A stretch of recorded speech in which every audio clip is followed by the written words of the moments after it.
بسم الله الرحمن الرحيم.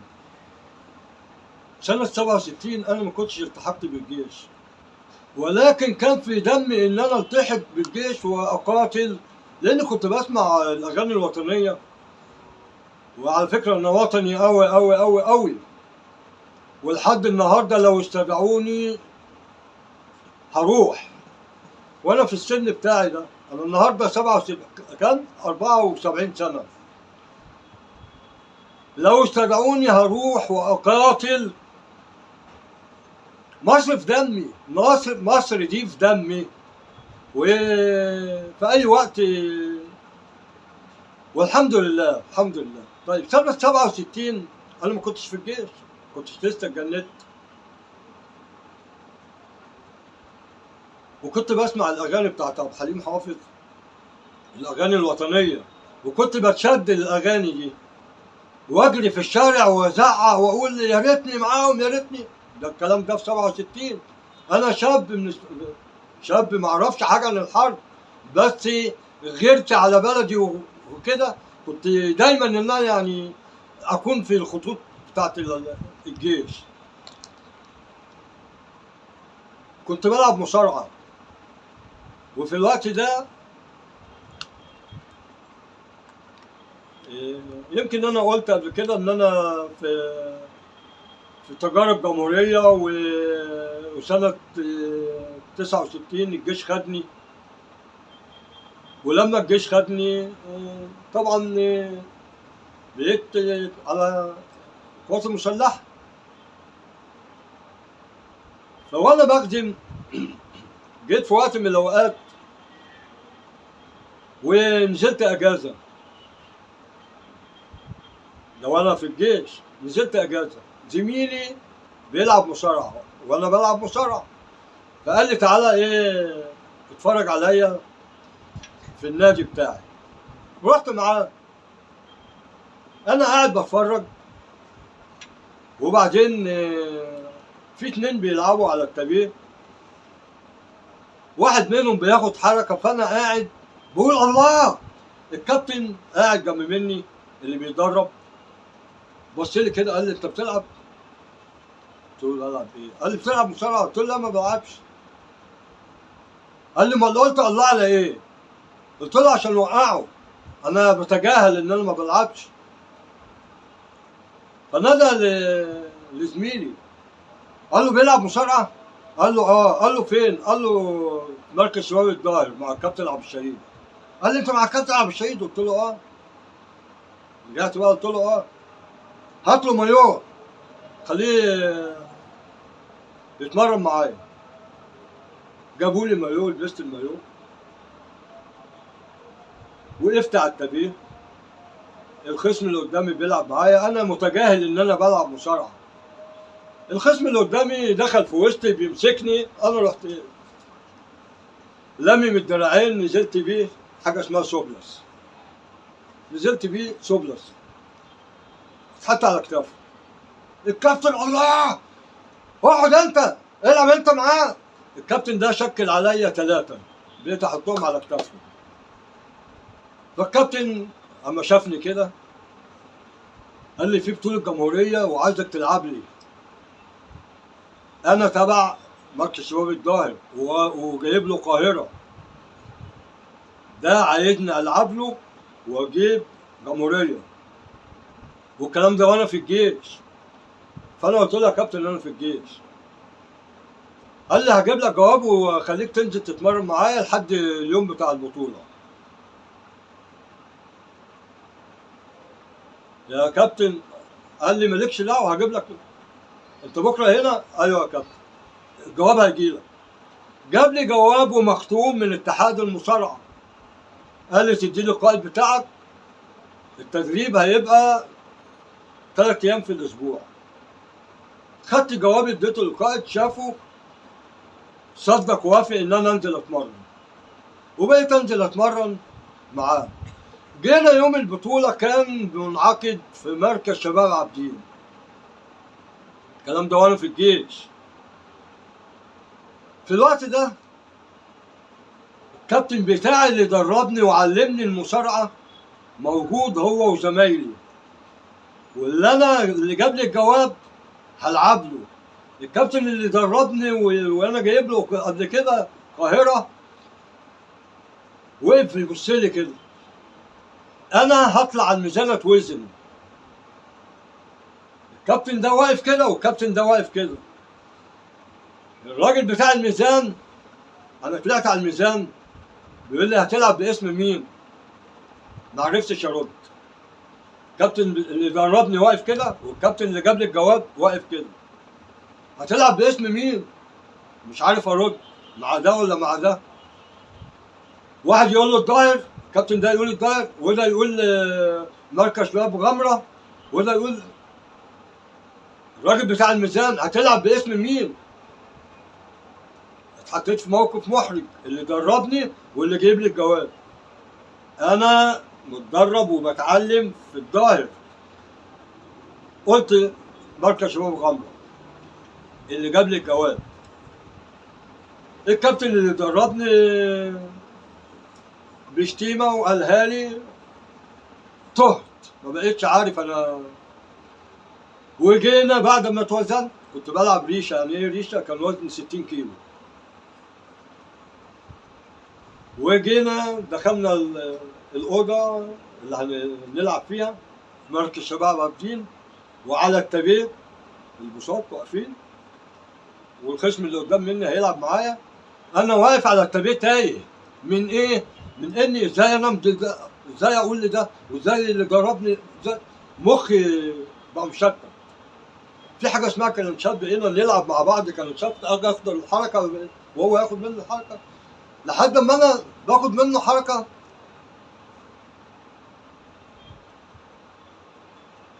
وبعشق معاه. في حاجه اسمها تلفيحه، وباخده تلفيحه مع العرق. انا نزلت بقيت تحت، هو بقى فوق مني، اشتغل عليا وانا تحت، هوب اتحطيت على كتافي، اتغلبت. كان الكابتن بتاع مركز شباب غمره كان واضع الثقه ان انا اجيب له البطوله دي، وطبعا مع توهان مخي من ده ومن ده ما عرفتش انا بعمل ايه. دي حاجه. الحاجه الثانيه بقى سنه 67، ده الكلام ده وانا في الجيش. قبل بقى وانا في سنه 67 قبل الجيش كنت عامل احذيه. في الوقت ده كنت بسمع في الراديو، كان لسه التلفزيون ما طلعش، بسمع في الراديو الاغاني بتاعت عبد الحليم والوطنيه وبتاع، وكنت مشدود بالحاجه دي. فطبعا لما جه الجيش وكده، اللهم لك الحمد اللهم لك الحمد، حصل اللي حصل وده حكيته قبل كده. و نسيت اقول لك، وانا في الجيش كان في اي مكان في قوات مسلحه بيبقى فيه سجن. المساجين اللي في السجن كانوا بيطلعوا طلبه، حاجه اسمها طلبه، ينقي الرز، يعصر القوطه، يقشر البطاطس كده. فكان عسكري يطلع عليهم حرس بالبندقيه وبالذخيره بتاعته وكده، 30 طلقه في الخزنه. فجيت الدور عليا ان انا اطلع على المساجين بعد ما يخلصوا في المطبخ، في ترعه يروحوا يستحموا فيها وينظفوا ويغسلوا الافراد وكده. فانا ماشي بالبندقيه بتاعتي، معاهم حرس كله بينزل الميه يعوم وبتاع ويستحموا وكده. في واحد منهم بيغرق بيموت. انا معايا البندقيه لابس الافرول والبياده، لما لقيته بيغرق رحت قالع الافرول والبندقيه رميتها في الارض ونزلت الميه عشان اجيبه. انا في الميه اطلع ابص عليه ما الاقيهوش، انزل تاني اطلع ما الاقيهوش، هوب مسك في القايش. هو مسك في القايش وانا من بايدي من تحت كده، من هنا كده، رحت واخده ايه وببدل. انا بعوم كويس، ببدل وطلعت بيه. اما طلعت بيه هو طلع بيقفشني. انا ما جيش لواحد غريق اخليه يمسكني، ابعد عنه كل ما هناك ان انا ازق واعوم وازق واعوم لحد ما يطلع على النشف. وده اللي حصل مني ليه، لحد ما هات ايدك طلعه، ايه طلعناه، نام، بقيت اضغط عليه يطلع رغاوي من بقه، كان شبه ميت لحد ما فاق. خدناه في البيوت بتاعت الفلاحين، الكلام ده كان في بني سويف جنب مطار دنديل في بني سويف. وخدناه في العزبة، كل لقمة شرب شاي، استرد صحته بقى 100%.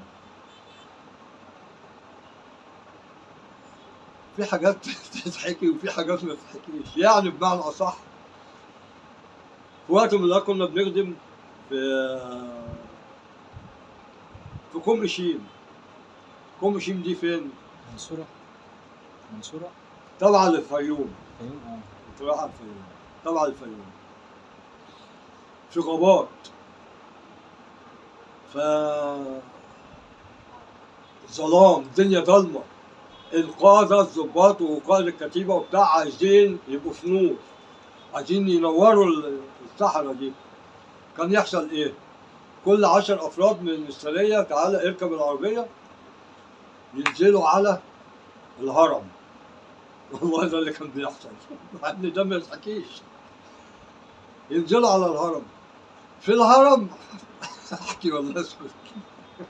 اقطع لو عايز تقطع. في الهرم في كازينوهات، كازينو شيلامارش، كازينو مش عارف ايه، كازينو صفيه كده يعني.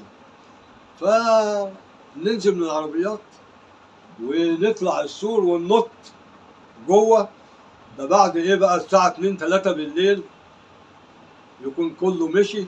الترابيزات اللي محطوطه والكراسي اللي محطوطه شيل شيل حط في العربيات، شيل حط في العربيات، سرقه نسرق وتطلع على الكتيبه.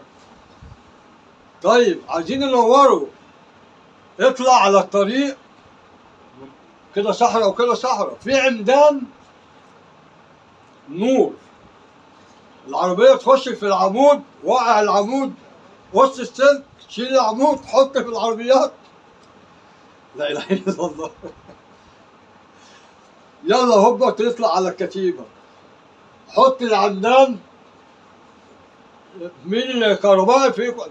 ايوه يا فندم، ايوه يا فندم. يطلعوا الكهربائيه يوصلوا نور في كل خيمه، يحطوا لمبه، والقاده يقعدوا على الترابيزات ويقعدوا. ده اللي كان بيحصل.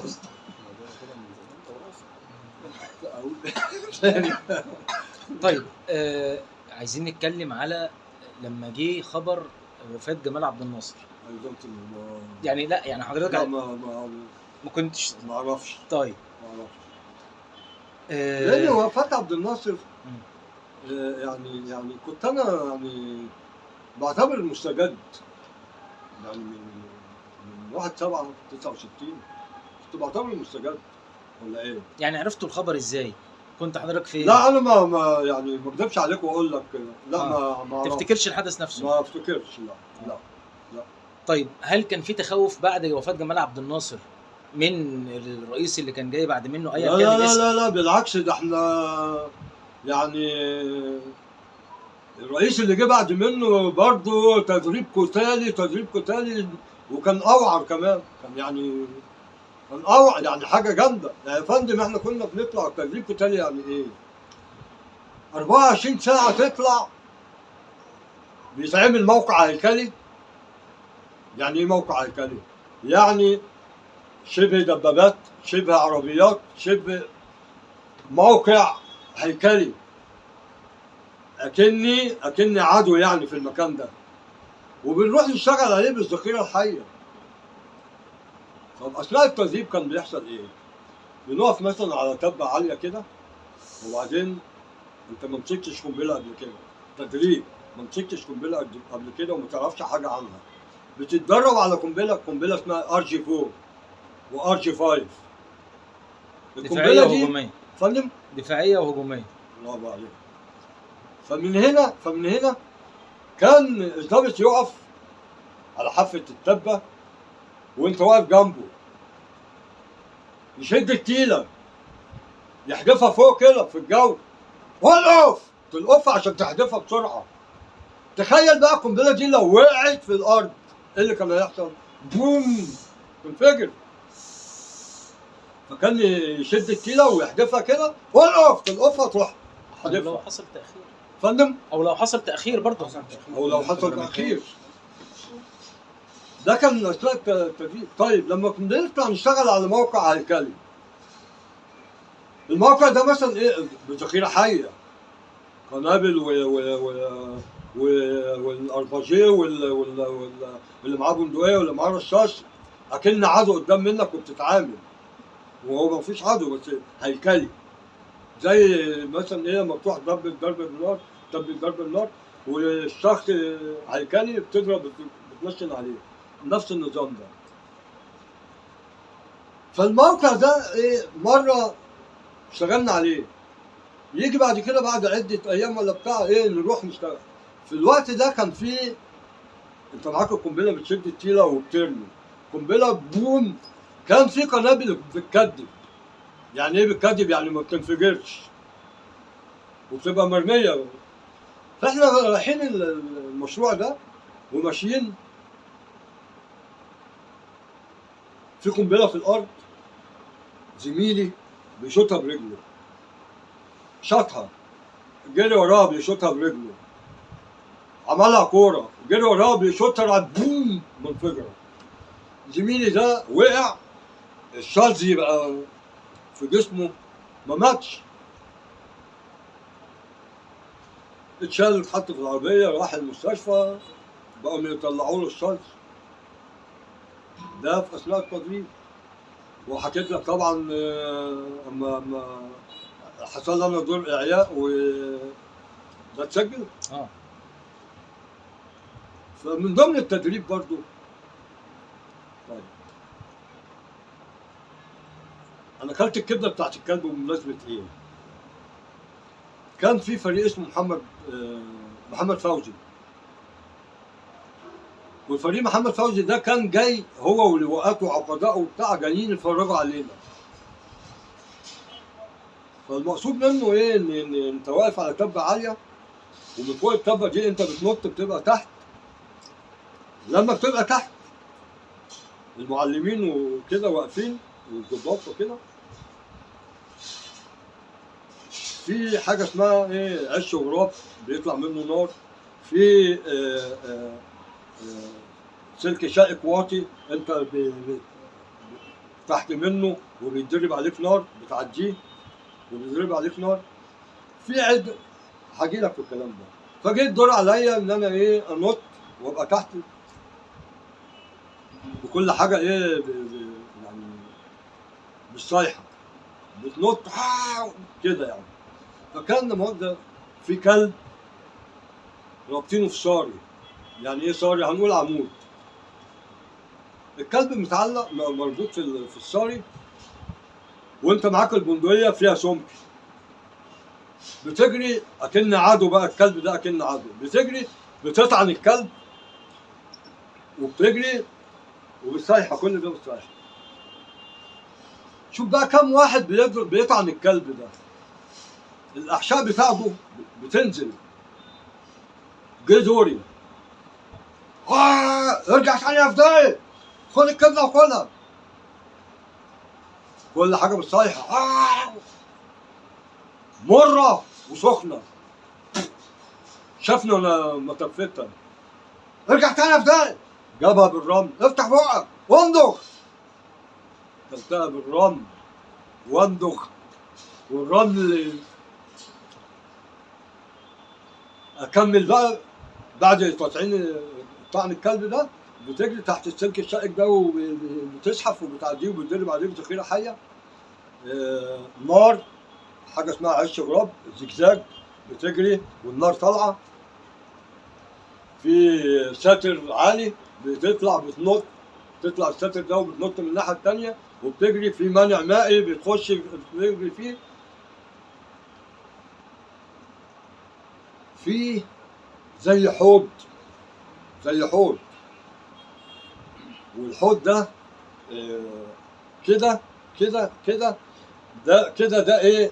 ماسوره، ماسوره، والنار طالعه، نار مش نار بتتدفى، نار طالعه. المقصود منه ان انت بتجري ولعوي الماسوره كده، بتحط رجلك كده وبتعدي المواسير، وطبعا عاليه مش واطيه، عاليه. فدوري ان انا ايه، وكل ده مستريح. انا بحط رجلي فلتت، لا اما ترمي في النار لا اما ترمي. فرجلي لما فلتت لحقت نفسي وحطيت ايدي سخنه، الماسوره سخنه، المواسير سخنه، يا دوبك عملت كده ولحقت نفسي، بقيت اعدي المواسير لحد ما عديتها والنار شغاله. هو كان في الصعقه، وخاصه في فرقه صعقه، كان يقول لك 25% خسائر. يعني لو احنا 100 25 خسائر. يا فندم لما كنت بتطلع على الحبل كان المعلم من تحت يمسك الحبل يعمل لك كده، يعمل لك كده ليه؟ عشان اعصابك تبقى حديد، هتسيب واعصابك باظت هتقع، لا اما يكسر لك رجل دراع كده. كان في طابور اسمه طابور تعايش. الطابور تعايش ده لمده 24 ساعه، بتطلع في الجبل من غير اكل ومن غير شرب. اتعامل بقى، تلاقي سحليه، تلاقي تعبان، تلاقي اي حشره تجيبها عشان تاكلها. بالمناسبه انت قلت لي عالية الجنينه، عالية الجنينه دي في نشاط، تخش الجنينه اكني في عدو. ايه العدو ده؟ المعلمين. يطلع لك من اي حته ويضرب فيك وكده كده. هو بيعمل كده، اتعامل معاه. ما عرفتش تتعامل معاه اجري. ده اللي كان بيحصل. ما عرفتش تتعامل معاه اجري، ما تقفش عشان يضربك. دي علقة الجنينة، دي علقة الجنينة. انا كل ما افتكر حاجه بلاقيها لك. ما كانش فيه عفوا يعني ما كانش فيه التدريب اللي هو عفوا ينزلوكوا في الترانشات بتاعت المجاري؟ الله يفتح عليك، الله يفتح عليك. لا اله الا الله. طيب على سنجة 10 الافرول متنشي ومكوي، نازل اجازه، نازل 24 ساعه. اللي هيجيني بالافرول بتاعه متنشي، كانت اللي هي زمان كانت النشا وبتتكوي بتتنشى زمان، كان الافرول قاكي ساعتها زمان اللي هتنزل بيه. الافرول ممور كان للقتال، للتدريب بتاع الكلام ده. فكلنا نجمع ولابسين وعلى سنجة 10 نازلين بقى 24. يروح واخدنا في اوسخ ترعه، في اوسخ ترعه، عفوا الكلاب والقطط والكلام ده كله، والريم على وش الميه، في منع مائي هنعبره، والافرول مكوي ومنشي و100%، والبياده 100%. لبس الفسحه ينزلك في الميه في اوسخ حته. الرمه تبقى ماشيه، احضن عزيزه وبوسها، ان كان كلب، ان كان حمار، ان كان اي رمه، وتحضنها وتبوسها. طيب في البتاع اللي بيعدوا عليها تحت منها الريم والقرف كله، يقول لك انزل اغطس تحت منه وعدي. طب بالمناسبه واحنا في الحرب، زميل ليا العدو كان بيطارده وبقى يجري، الكلام ده كان في اسماعيليه، وفي براميل مازيوت محطوطه، براميل عاليه مازيوت. زميلي عشان يهرب من العدو نزل في البرميل بتاع المازيوت وغطس نفسه فيه، والعدو معقوله ينزل هنا؟ العدو رجع تاني بيحكي لنا، بيقول لي انا لما طلعت باخد نفسي وما لقيتهمش وبمسح، احنا لقيناه جاي علينا، شكله مين انت؟ اثبت مين انت؟ لحد ما قال انا فلان وفي الصعقه وفي معاكم 103 صعقه وكده. فمن هنا يعني انت يعني سبحان الله بيخطر على بالي اللي انا كده اللهم لك الحمد والشكر يا رب، اللهم لك الحمد والشكر، الحمد لله. طيب كان اتفضل. الفترة اللي هي حصل فيها يعني يعتبر نجاحكم في صد الهجوم في الإسماعيلية، هل كنتم متابعين الأخبار وعارفين إيه اللي بيحصل مثلا في السويس ساعتها، لأن العدو لما فشل اتجه للسويس، لا هل لا كنتم لا متابعين لا الأخبار دي؟ يا فندم يا فندم، انت تعرف دخلوا الضفر السوري ازاي؟ يعني كان في مسافة بين الجيش الثاني والثالث. شوف يا فندم،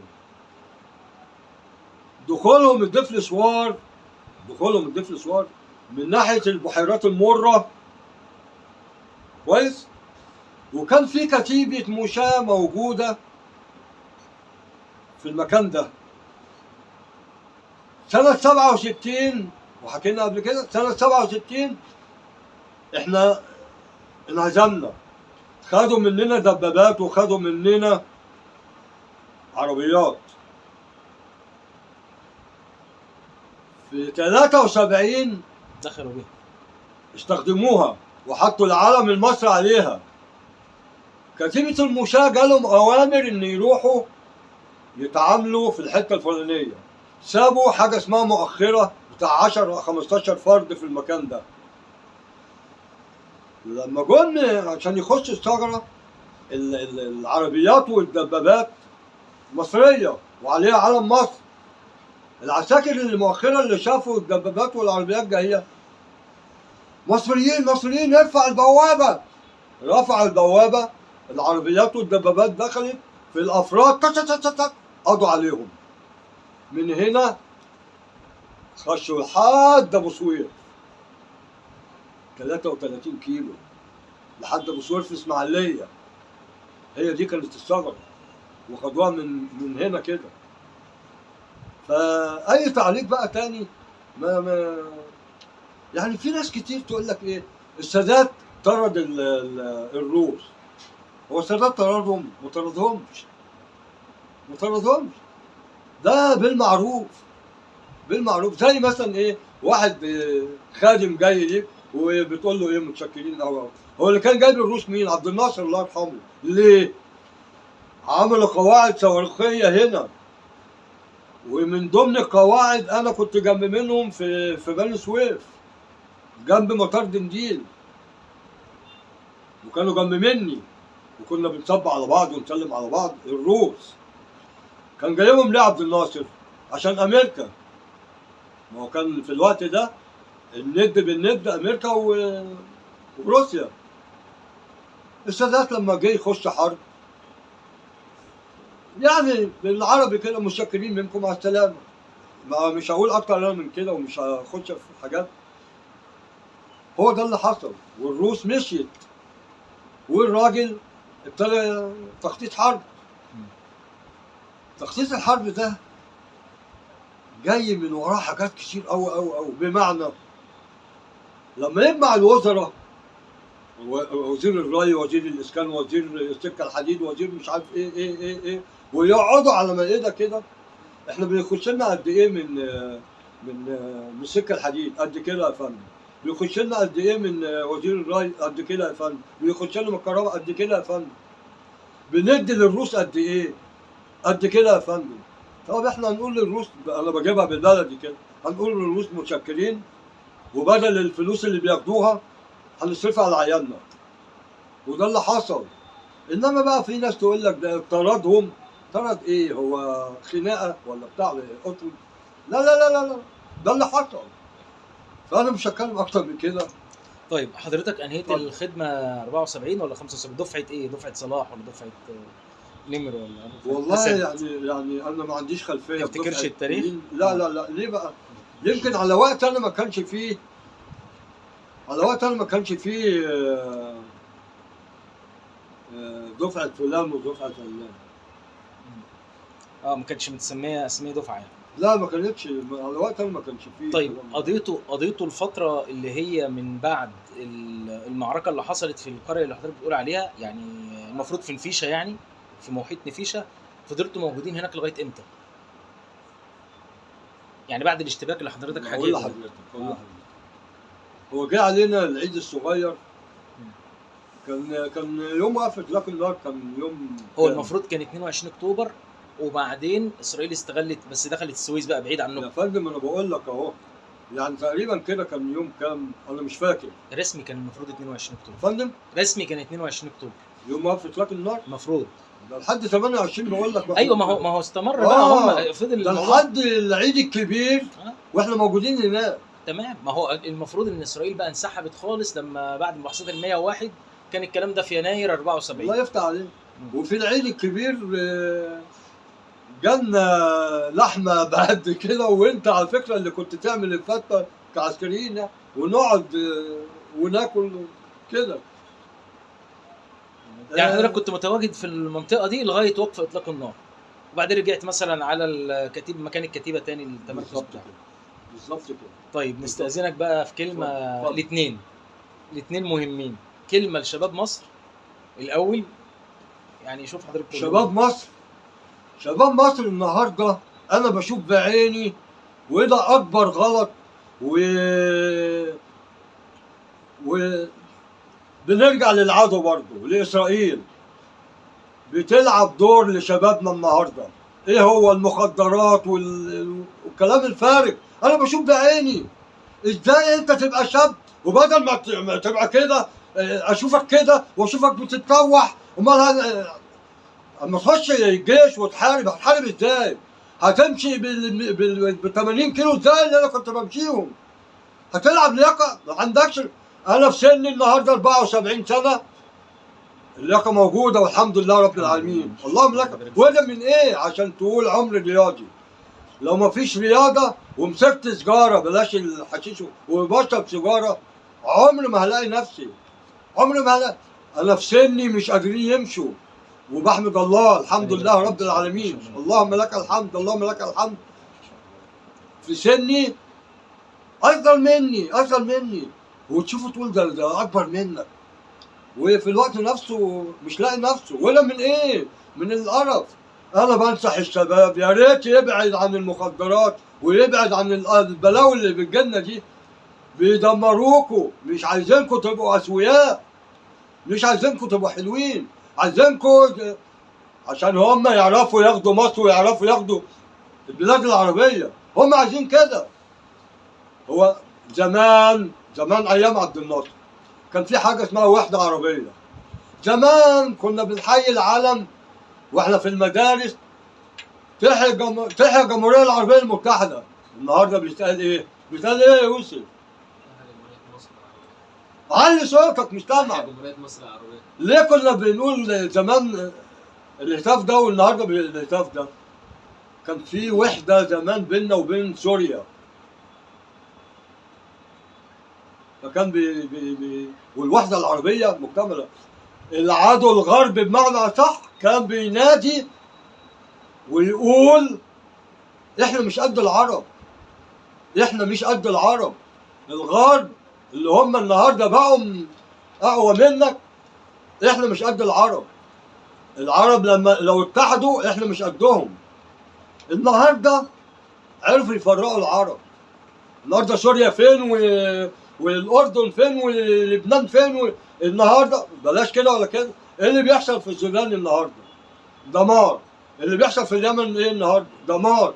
بيحصل في سوريا ايه؟ بيحصل في البلد الوحيده مصر اللي ما عرفش حد يضحك عليها، وان شاء الله للابد ما حدش هيعرف يضحك عليها. وده من ايه؟ عشان في ناس مخلصين لمصر. غير كده ما تلاقيش. انما الوحشين دول ربنا مطلع عليهم وربنا بيخسف بيهم الارض. انما الناس اللي خايفه على مصر دول اقوياء. فلله الحمد والحمد لله. نقول كلمه، انا هطمع في كلمه كمان بس فضل. نقول كلمه للمجموعه 73 مؤرخين. فندم نقول كلمه للمجموعه 73 مؤرخين. انا بشكر المجموعه 173 مؤرخين على الاستضافه اللي استضافتني فيهم، وبشكرهم اكتر على اللي بيفتكروا الناس بتوع حرب 6 اكتوبر دول. واكتر من كده مش هقول. الحمد لله رب العالمين. ده واجب علينا، وربنا يبارك في اعماركم وصحتكم. يعني انتم مثال المفروض نحتذي بيه كلنا. وفعلا يعني لو هنعمل مهما نعمل مش هنوفي حقكم ولا قدركم. كلمه لمصر بقى عشان ما تزعلش مننا، كلمه لمصر. كلمة لمصر: حياتي لمصر، فداء لمصر. وأنا في السن ده وقت ما مصر تطلبني في أي وقت أنا أكون فدا ليها. أكتر من كده مفيش، والحمد لله. ربنا يبارك في عمرك وصحتك. تعيش لله. في نهايه لقائنا احنا بنشكر البطل ورابي مكسب محمد، احد ابطال الصاعقه واحد ابطال حرب اكتوبر حرب الكرامه. كان معكم يحيى مصطفى من مجموعه 73 مؤرخين، وبنشكر البطل على حسن الضيافه، ونتمنى نتقابل مرات عديده ان شاء الله. ربنا يبارك في عمرك وصحتك يا فندم، شكرا جزيلا.